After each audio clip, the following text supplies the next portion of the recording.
preposterous. How can Pathfinder 2e, which has this gigantic, chunky core rulebook, be easier to game master than D&D 5th edition? Well, I have gathered my thoughts, wrote up a list, and narrowed it down to 10 reasons why Pathfinder 2e is easier to game master than D&D. So, the quick answer is perhaps D&D 5th edition is a system for you, particularly as a first system to run. But if you're finding yourself frustrated with some aspects of the system, and the things in this list resonate with you, then perhaps you should check out Pathfinder 2e. My name is Ronald. I am the rules lawyer. I am a lawyer, and I run and teach tabletop role-playing games with kids. Like and subscribe to this video if you like it and want more Pathfinder 2e content. Number 10, there is rule support for what characters do outside of combat. Whereas in 5e, a lot of it is left up to the GM to come up with systems or to improvise rulings. In Pathfinder 2e, there are definite guidelines given for things like traps. There are sample traps organized by level in the core rulebook. It's crystal clear how much experience points the party earns for overcoming the traps. In the Game Mastery Guide, there is a chart and a whole section for designing your own traps and making them of a certain level so that you know what threat they pose to the party. And there's a structure as well that you are assumed to use when adventurers are in a dungeon or adventuring overall and not in the middle of combat. And they are organized in the old D&D style of 10-minute turns. So after a combat, one could spend 10 minutes treating an ally's wounds, or identifying a magic item, or repairing their damaged shield. It gives clear guidelines and tells the GM what to do, asking around the table, what are you doing in this next 10 minutes? Similarly, for downtime, when they go into town, they can spend a certain number of hours gathering information about a mystery that they're trying to solve, or finding out how to get tickets to the local ball. They can spend a day of downtime to craft an item or to earn income.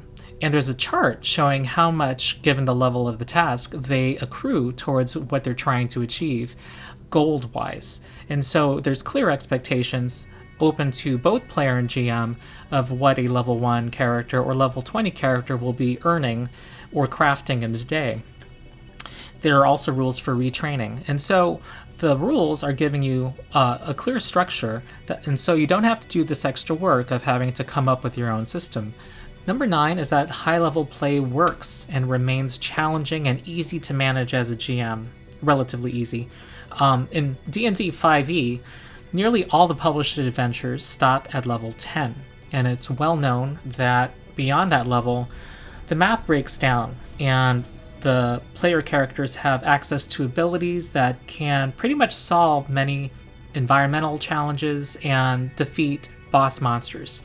And so it's not uncommon in D&D 5e to have a big build-up towards a big villain, and the party is able to stun them or polymorph them and completely neutralize them in the first or second round, even if they have legendary resistances. In Pathfinder 2e, this has been solved. The math remains tight from level 1 when you're facing goblins to level 20 when you're facing ancient dragons. So you can tell those epic stories and go to hell or the abyss with fantastic environments, and everything remains challenging. Monsters, the environment, you can then have them face a Baylor demon, and it's still terrifying. And you know exactly what threat level you're going to be presenting. And a level 25 Tarask is going to TPK a level 20 party if they're not prepared. The skills system remains significant into the highest levels. When you're legendary with acrobatics starting at level 15, you could fall an infinite distance and not be harmed if you have the right feat. You could resuscitate an ally with medicine if they've been killed in the middle of combat. You can make the environment still a challenge to the party. You can have traps that only legendary high-level thieves can find. You can teleport, and long distances are not trivialized by casting teleport in one action.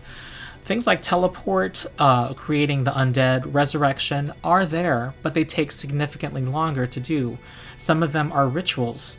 So you can resurrect somebody, but it's going to take at least a day to do that, and you'll have to do a skill check.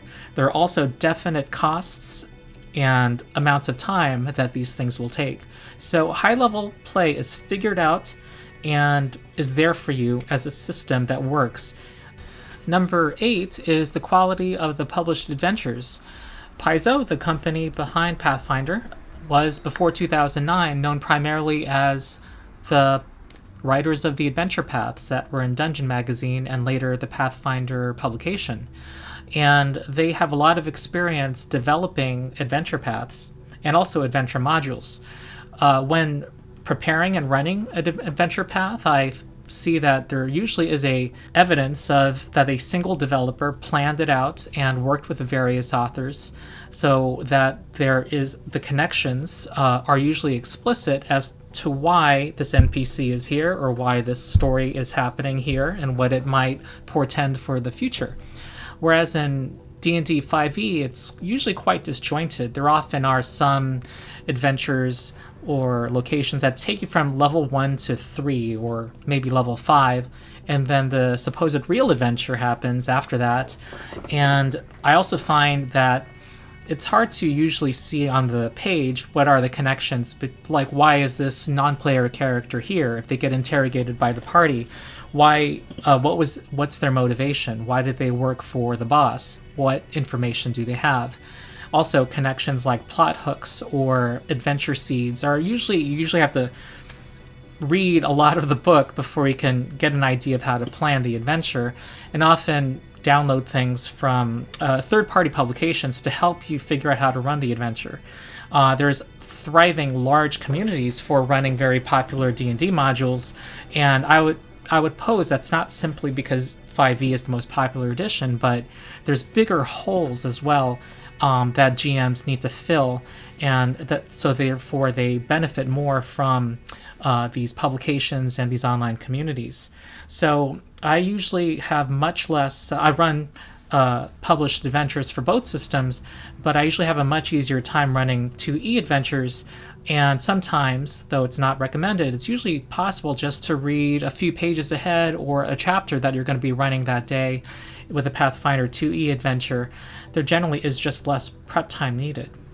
Number 7 is that it's easier to homebrew for Pathfinder 2e. Now, this will be surprising to many. 5e is the simpler rule set. Isn't there more room for you to design your homebrew in? And isn't there less balance to break in 5e with your homebrew? Well, I would say that it's easier to homebrew in 2e because there's just much more material for you to be inspired by and also to model your own homebrew after. There's many classes that are being produced. You can, if you want to homebrew a class, borrow some abilities and design features from them and know when to assign, what level to assign a given ability or a given feat. For monsters, you get to borrow abilities from class feats or ancestry feats and slap them onto your monster. Let's say your kobold NPC, you want to make them memorable, so you give them some feats from the kobold ancestry list, such as cringe, and you know that's a level 1 feat, and you can put that on a level 1 homebrew. You also don't have to be tied to level. Sometimes there are monsters that break the rules for their levels, such as the succubus demon with its powerful dominate ability, which is higher level than the creature's level would suggest. You are given an example of how to do something like that for your own homebrew monster. So there are guidelines, and there's a lot of material to emulate and really be inspired by in 2e. Number 6 is that everything is free. Paizo publishes Pathfinder under the Open Gaming License, so there are third parties and members of the community who maintain websites and create other tools that allow game masters and players to look at all of the classes, all of the spells and magic items, find traps, monsters to use in their adventures. And this is a huge boon. For the rules, you can go to Archives of Nethys or PF2 Easy Tools and find these things easily. There are character builders that are free that your players can use and set to make their characters that have all of the options from all of the rule books, all of the campaign setting books and adventures that Pathfinder has, and send their characters to you. And I run with Foundry Virtual Tabletop, and there are free modules that the community maintains and updates that have all of the monsters, all of the magic items, everything that you can just click and drag into your adventure. So all of these things, it's great. Number 5, it is easy to have interesting, memorable monsters in Pathfinder. In D&D 5e, and this is largely a function of its action economy, many monsters, especially melee brutes, boil down to walking up to a character and attacking several times, and they usually have multi-attack as the option for their one action that turn, which might compete with other actions. In Pathfinder, because the 3-action economy just allows a lot more flexibility for what a monster can do turn to turn, and they can have different abilities that each have different action costs. So this really opens up the design space. There can be weaker actions and very powerful actions, and the designers seem to have run with it. Nearly every monster in the bestiaries of Pathfinder have some signature ability that only that monster has, or very few monsters have. One needs to just compare the owlbear between 5e, which has multi-attack and no other abilities, to the owlbear in Pathfinder 2e, which is able to spend 2 actions to do Screeching Advance, to run up to twice its speed and possibly terrify every creature within 80 feet. Then after they hit with their claw, they can then use a subsequent action to grapple that character. And while grappling them, they can then eat their insides and pull out their intestines, and the character that's happening to has to make a saving throw to not be completely disgusted by what's going on and become sickened. That is a monster in Pathfinder 2e. And higher level monsters too will have even more appropriately high level in the lore abilities that you'd expect higher level monsters to have. And also their offense keeps up. A lot of 5e monsters, due to bounded accuracy, tend to just have their higher strength represented by higher hit points. And so it can make combat kind of a slog, whereas it stays tense and exciting in Pathfinder. And the 3-action economy just leads to interesting decisions. Just, for example, the dragon. Many dragons have an ability called Draconic Frenzy, which uses 2 actions to make 3 melee attacks. And they also have Breath Weapon, which takes 2 actions. And so if they ever were to use either of those abilities, they may find themselves completely vulnerable to the melee attacks of the enemy, or more vulnerable to spells that have a short reach or range. So, and also monsters can use the basic and skill actions that I demonstrated in my other videos of Demoralize, Trip, Grapple, and have those choices that are available to player characters as well. So monsters can, are making the encounters more memorable is just easier and also more fun for me as the GM. Number 4 is that magic items have levels and prices in Pathfinder. This makes it possible for the players to do something with all the gold that they're getting and get those dopamines from making their characters more powerful via magic items. The levels give control to the amount of power that the characters have, and so you don't have to worry about breaking the game. And they also can craft their own magic items. The rules make clear what they can and cannot craft you need to increase your proficiency with the crafting skill before you're able to craft things of certain special precious materials or things of a certain level. And the guidelines tell you how many magic items you can award of what levels for a party of a given level. So there's crystal clear guidance in this part of the game. Number 3 is the lack of broken things, particularly magic, in Pathfinder 2E.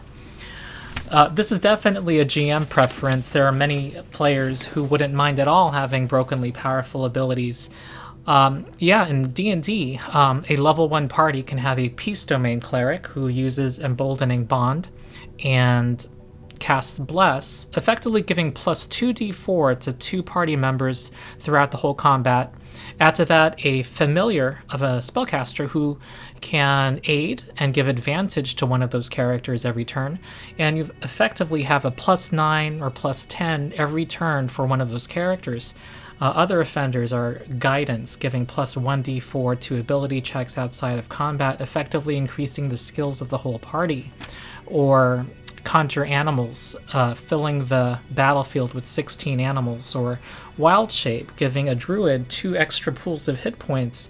What this does is twofold. First, it makes it much harder for the GM to provide a serious challenge to the party when these things happen. And also, once the party loses those spell slots, they are really incentivized to rest, a long rest. So it contributes to the 5-minute adventuring day.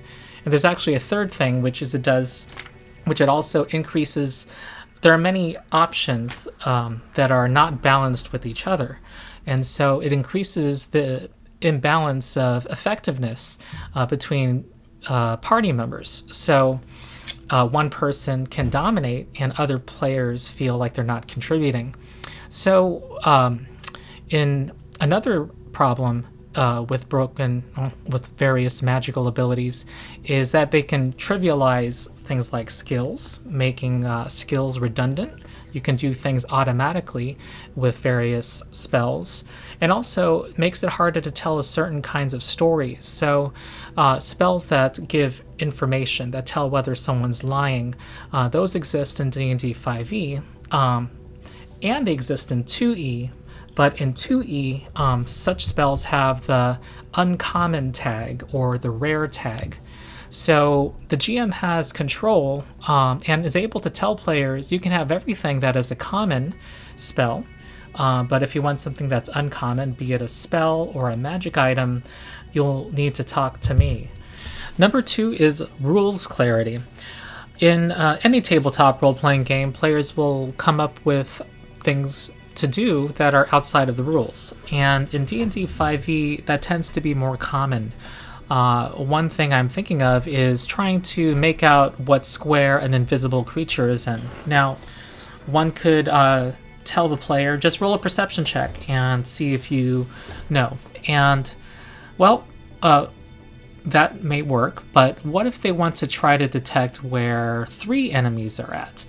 Well, it feels a little generous to let them detect where all of them are at. And also, if they find out where they are, will all their allies know what square that invisible enemy's in? All of these, there's all these gray areas. And, okay, let's say you say it costs an action to make out where they are. Well, then they can't make any attacks or cast spells that turn. That seems unsatisfying. So maybe you compromise and say, okay, it will cost you a bonus action. Well, they do that. Then in the next turn, they want to use Spiritual Weapon on that enemy, but they've moved to a different square. They want to detect them with their bonus action, and Spiritual Weapon uses their bonus action. So what do you do? So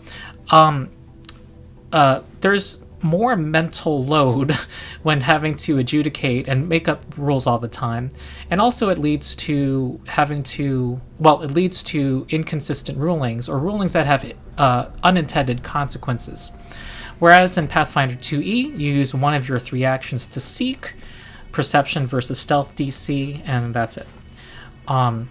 Now, in Pathfinder 2E, of course, there's going to be things that players come up with that you don't have a rule for specifically, but it's usually easier to improvise a check to ask the player to make. So let's say someone faces a enemy on horseback. They want to jump on that horse and throw them off their own horse. Well, you can ask that player to roll an athletics skill check to try to jump up onto that horse. And the number that they would need to beat would be, let's say, that enemy's nature DC. Nature is the skill used in Pathfinder to command an animal. So there's a logic to that.